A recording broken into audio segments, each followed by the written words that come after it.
Bonjour. Donc moi je me présente, je m'appelle Laurent Debry et je suis chargé de projet chez Action Média Jeunes. Action Média Jeunes, c'est quoi? C'est une organisation de jeunesse qui fait de l'éducation aux médias. Et donc nous, notre public cible, entre guillemets, ce sont les jeunes de 5 à 35 ans, même si en l'état, nous, ce qu'on fait plus au quotidien, c'est les 10-18.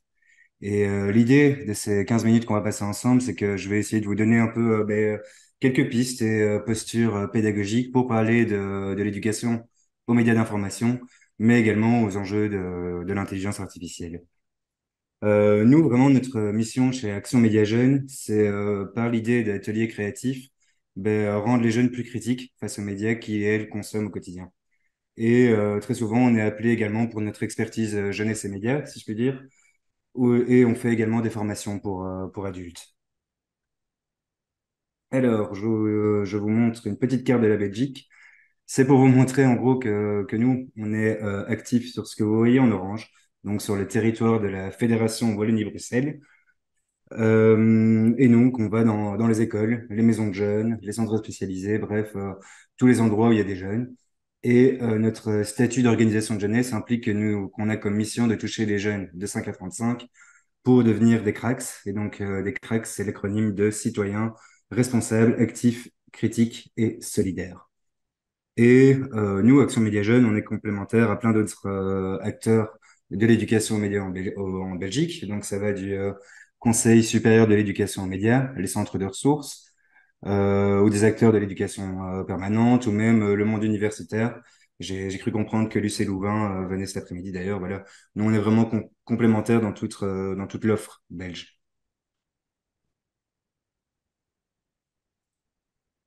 Et notre philosophie en éducation aux médias, c'est vrai, si elle pouvait se résumer, ce serait en 3 points. Et c'est principalement accompagner les jeunes dans leur découverte numérique et médiatique, essayer de les conscientiser aux opportunités aussi, mais également les risques qu'offrent tous ces outils, et les aider à développer une réflexion critique face aux médias pour favoriser des usages relativement avertis par rapport à tout ça. Et toute cette philo, elle se traduit en 5 axes.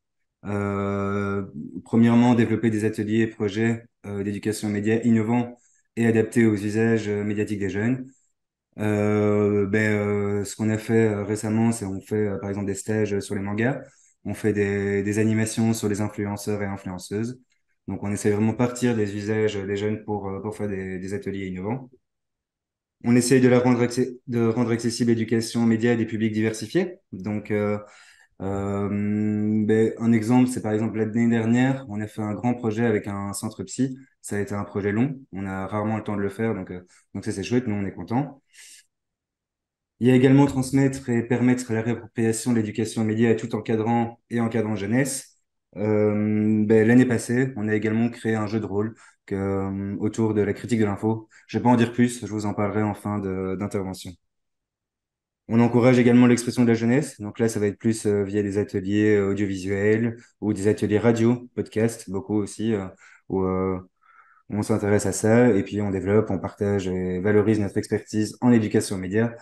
Là, par exemple, hier soir, je donnais une conférence dans une école pour tous les parents. Et la thématique était les jeunes et les réseaux. Quelques chiffres par rapport à nos activités. Par exemple, en 2022, on a réalisé 93 projets longs ou projets courts avec les jeunes. On a touché en tout 4697 jeunes. On a donné 21 formations d'adultes et 40 expertises. Maintenant, passons un peu au sujet qui nous intéresse plus grandement aujourd'hui. J'ai voulu vous épingler quelques points de tension et constats par rapport à l'éducation aux médias d'information. Déjà, il faut savoir que globalement, c'est quand même une demande importante post-confinement qu'on a eue, l'éducation aux médias d'info. Post-confinement, on a eu vraiment une tonne de demandes avec tout ce qui s'était passé autour de la pandémie. Depuis l'année passée, la guerre en Ukraine n'a pas aidé là-dessus aussi, donc on nous appelle souvent pour des animations autour des fake news, autour de la critique de l'info globalement. Et donc pour nous, on est un peu, c'est un moment de tension. On ne sait pas si vraiment, si c'est pas une crainte des adultes parfois, si on n'est pas parfois dans une panique morale. on est là en tant qu'acteur de terrain. Nous, on n'observe pas toujours des jeunes complètement désinformés. On a juste parfois l'impression que c'est une panique chez les adultes. Pour nous, même les jeunes sont globalement même surinformés via les réseaux sociaux. Euh, Ils exercent même parfois dans leur pratique quotidienne des critères qui pourraient s'apparenter à de la fiabilité de l'info, mais qui, selon nous, sont quand même à challenger. Je vous ai mis en évidence deux grands phénomènes que moi j'observe assez souvent. Le premier, c'est un petit jeu de mots que j'ai appelé ça le fast-checking, si vous voulez. C'est vérifier la fiabilité d'un article selon les commentaires du post en question. Donc là, ça ressort beaucoup des pratiques que j'entends des jeunes. Donc nous, à nous animateurs et animatrices, bah, de challenger, ça justement, d'aller se dire que ok, c'est déjà une première approche de fact-checking, mais qu'elle est incomplète, qu'il faut la compléter par d'autres moyens. Ou alors parfois aussi une méfiance par rapport au clickbait ou au piège à clic, si vous voulez. Je suis toujours étonné d'entendre des jeunes dire que globalement, quand il et elle voient du piège à clic, ils vont directement considérer l'information comme une fake news. Donc voilà, à nous de nuancer parfois le discours quand on fait des animations à ce sujet. Également, par rapport aux intelligences artificielles, là, je vais donner un peu un constat de structure jeunesse qui fait des animations autour de la thématique. Voilà, nous, ce qui peut être parfois complexe, c'est notre manque de recul par rapport à tous ces enjeux. Le numérique change tous les jours, il y a toujours des nouveaux outils. Et même pour nous, professionnels du secteur, ça peut être parfois un peu fastidieux de se tenir à jour tous les jours et du coup de faire des animations sur mesure sur un sujet qui vient d'être installé que depuis un mois.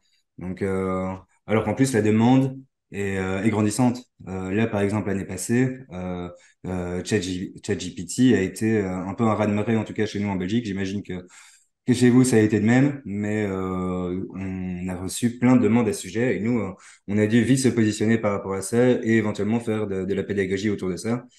C'est un peu dur de le faire dans un laps de temps super court.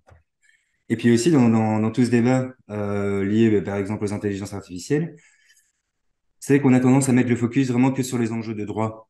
Et enfin, en tout cas, nous, on trouve qu'on a tendance parfois, du coup, à négliger les enjeux économiques.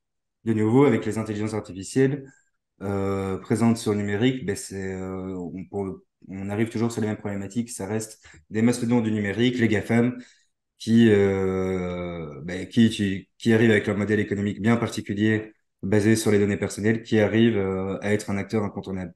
Et ça, on en parle moins dans la pédagogie autour des intelligences artificielles. Nous, on trouve que c'est une réflexion d'éducation aux médias intéressante.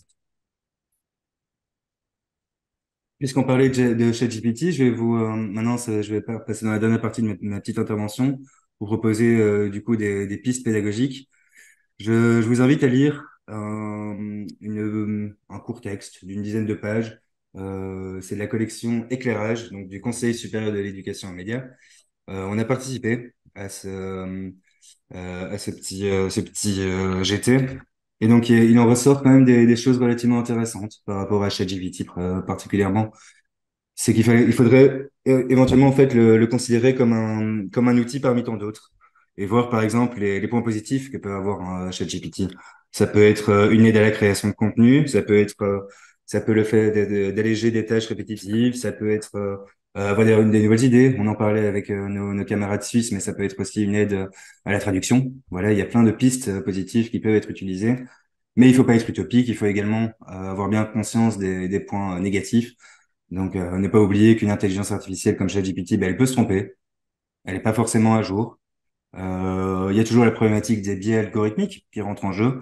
Donc, c'est tout des choses à prendre en compte. Vous en parlez, mais il y a également un enjeu économique parfois négligé qui peut être intéressante d'être abordé avec les jeunes. On peut également s'interroger sur l'absence des sources dans ChatGPT. Une piste pédagogique avec les jeunes, ça peut être par exemple, OK, vous partez de telles réponses de ChatGPT, essayez d'aller trouver des sources qui pourraient corroborer le sujet ou le réfuter. Et puis, il y a une approche un peu plus philosophique, une implication éthique. Voilà, c'est des débats qu'on peut installer avec les jeunes. Est-ce que la machine va remplacer le robot?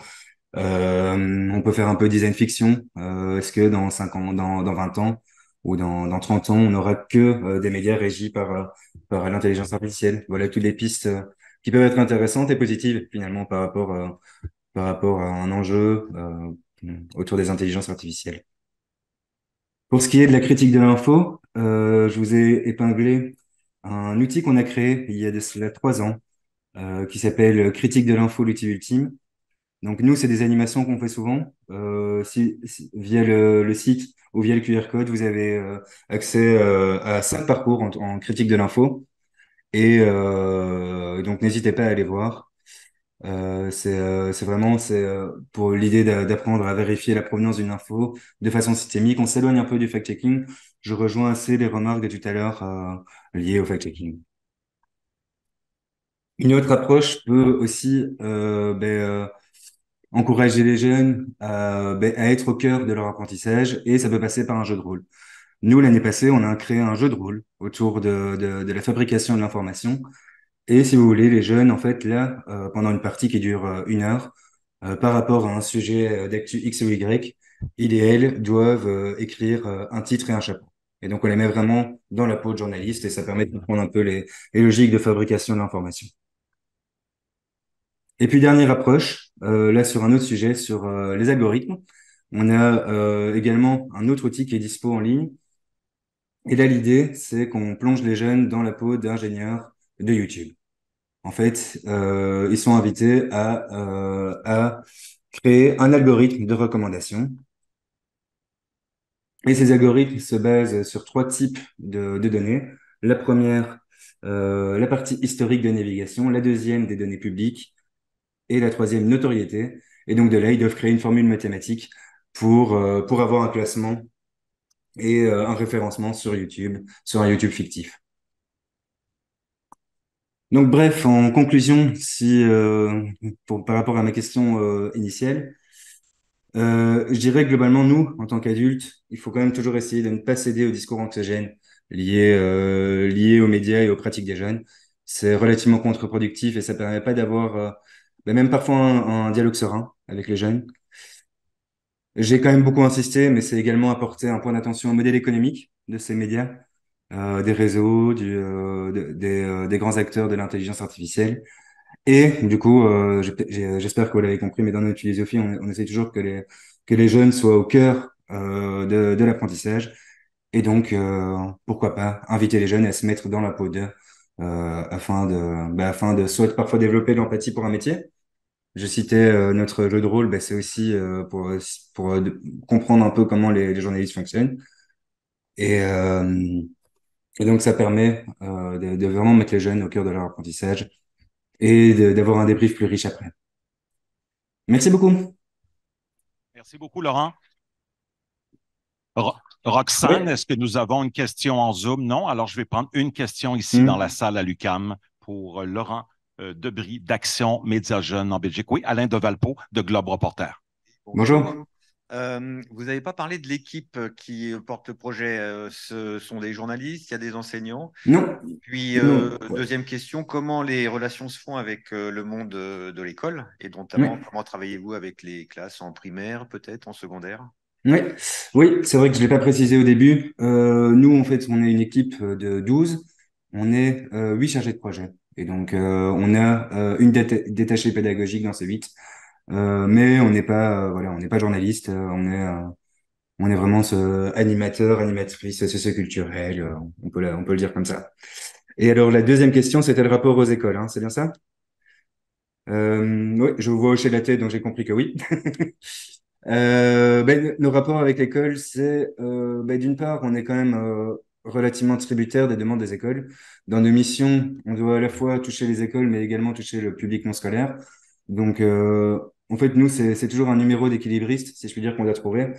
C'est de ne pas trop privilégier les écoles et négliger les structures non scolaires. Donc ça va être un premier rapport. On reçoit beaucoup de demandes, énormément de demandes. Et parfois, nous, notre philosophie va un peu à l'encontre des paniques morales que peuvent avoir les écoles. Par exemple, ChatGPT, ça a été quand même un mini raz-de-marée chez nous en termes de demandes. La critique de l'info post-confinement et au début de la guerre en Ukraine, ça a été pareil. Bref, en fait, c'est un peu ce que quand je disais qu'il ne fallait pas céder au discours anxiogène, parfois les écoles ont ça, quoi.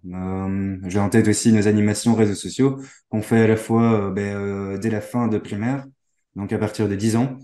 En fait, généralement, les écoles vont nous dire, voilà, on aimerait des animations autour du cyberharcèlement et des dangers d'Internet.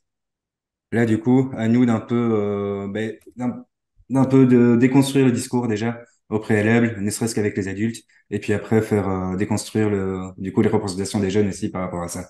Je ne sais pas si ça répond à votre question, si Merci parfait. beaucoup en direct de la Belgique, Laurent Debry, Merci d'Action Média beaucoup. Jeune. Merci beaucoup.